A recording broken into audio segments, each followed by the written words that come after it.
Muy buenos días y antes que nada muchas gracias a la organización y al resto de participantes por sus interesantísimas contribuciones. Como ven en pantalla, mi presentación lleva por título Mediación cultural en el Museo Reina Sofía, desafíos estructurales para una nueva educación artística. Y quiero comenzar matizando que aunque en esta ocasión voy a centrar la atención únicamente en el Museo Reina Sofía, por ser que conozco de primera mano, ya que he trabajado allí durante 4 años y por ser uno de los primeros en implementar el servicio de mediación cultural hace ya más de 15, las conclusiones que hemos extraído de esta investigación pueden extrapolarse casi a la inmensa totalidad de museos españoles. Para empezar, es necesario no entender el museo como un simple cubo blanco, como decía Brian O'Doherty, como una caja de zapatos donde se cuelgan cuadros, sino como esto que ven en pantalla, como un espacio vívido y vivido, como un espacio habitado, ¿no? Y es ahí precisamente donde desempeña un papel crucial la mediación cultural. Aunque no es el propósito de esta comunicación, puesto que la mediación cultural tiene ya un gran corpus bibliográfico, incluso se imparten algunos másteres específicos sobre este asunto, para aquellos y aquellas que no estén familiarizados con este concepto, podríamos resumir la mediación cultural como una visita descentralizada y bidireccional. Esas son para mí las dos palabras fundamentales, ¿no? No es la típica visita guiada donde el guía ejerce como cicerone, ¿no?, que conduce al resto del grupo, sino que se trata de una dinámica mucho más inclusiva y participativa, donde todos los integrantes mantienen un papel activo. Lo que piensan o lo que sienten es tanto o incluso más importante que los datos históricos que el mediador puede conocer. En relación con el planteamiento metodológico de esta investigación, queremos poner en valor la autoetnografía. Aunque se trata de una metodología generalmente denostada, puesto que se considera pues, puramente anecdótica, señalo en la diapositiva las que son para mí sus mayores virtudes.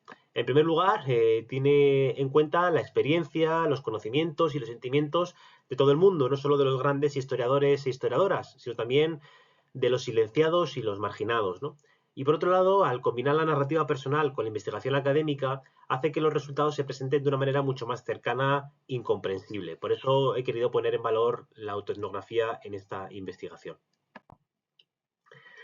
Para poder desarrollarla he recurrido principalmente a tres fuentes de trabajo, a tres elementos de trabajo. En primer lugar, al diario de campo, que yo mismo elaboré durante los 4 años que trabajé como mediador cultural en el Museo Real Sofía, donde pues, detallaba mi experiencia personal, los desafíos a los que me enfrenté y las ideas más sugerentes que fueron surgiendo en cada visita.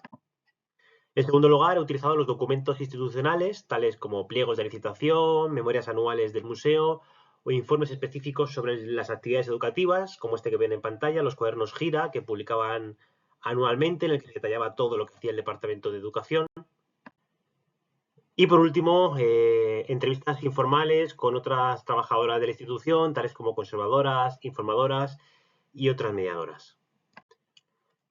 Esta triangulación no solamente ha permitido enriquecer nuestra investigación, sino que también me ha posibilitado contrastar, ¿no?, mi experiencia personal, la que yo contaba en aquellos diarios de campo, con la visión que tienen otras trabajadoras de la institución o incluso con la visión que tiene la propia institución, ¿no? Al poder contrastar ese diario con los documentos oficiales publicados por el museo es casi como establecer un diálogo entre la institución y yo.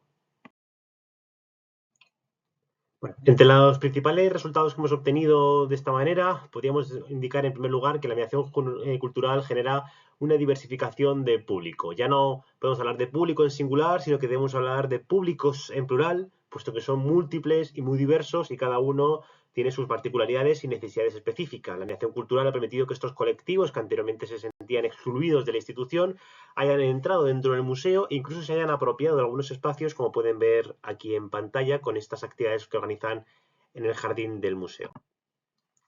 En segundo lugar, la mediación cultural también facilitó que los visitantes establecieran un diálogo más directo, más personal con las obras, contribuyendo a la superación de cualquier barrera cognitiva. En tercer lugar, y esta es posiblemente lo más influyente, ¿no?, hemos identificado una falta de integración de la mediación cultural en la política institucional del museo. Pese a los logros que acabamos de señalar, el equipo de mediación está externalizado y opera bajo esquemas de precarización. Esto es, tienen contratos temporales de corta duración, con una remuneración que no se corresponde con las exigencias y responsabilidades del puesto que ocupan, ¿no?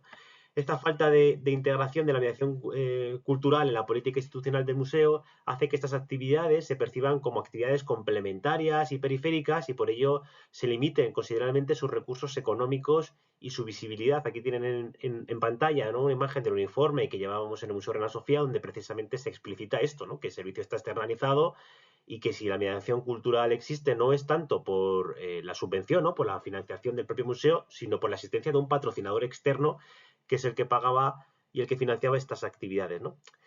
Y también es llamativa la desigualdad en la formación y capacitación de las mediadoras culturales. Mientras que una parte del equipo posee una sólida preparación en educación, pedagogía o historia del arte, otras carecen de la formación específica necesaria para interactuar eficazmente con la diversidad de públicos que acabamos de ver.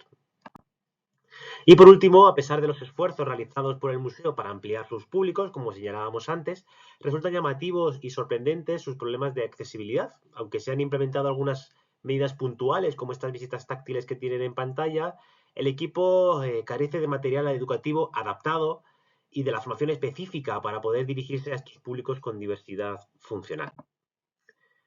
Teniendo en cuenta esta información, hemos identificado también algunas áreas de mejora que permitirían fortalecer, ¿no?, el servicio de mediación tanto en el Reina Sofía, como decíamos antes, como en el resto de museos españoles que están comenzando a implementarla.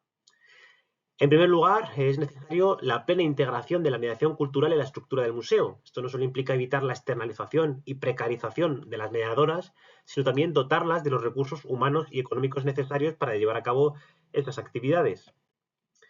En relación con el equipo humano, para resolver esa heterogeneidad formativa de la que hablábamos antes, resulta necesario desarrollar una formación continua y especializada que dote a todo el personal mediador de las herramientas conceptuales, pedagógicas y metodológicas necesarias para dirigirse a estos públicos.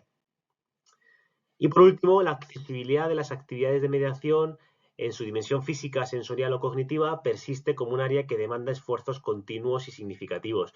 La aspiración de la mediación cultural debe ser la inclusión plena, entendida no solo como la ampliación del acceso del museo, ¿no?, a diferentes públicos, sino también como la adaptabilidad de los contenidos, de los formatos y las metodologías empleadas para asegurar la participación significativa de todas las personas sin ningún tipo de barrera.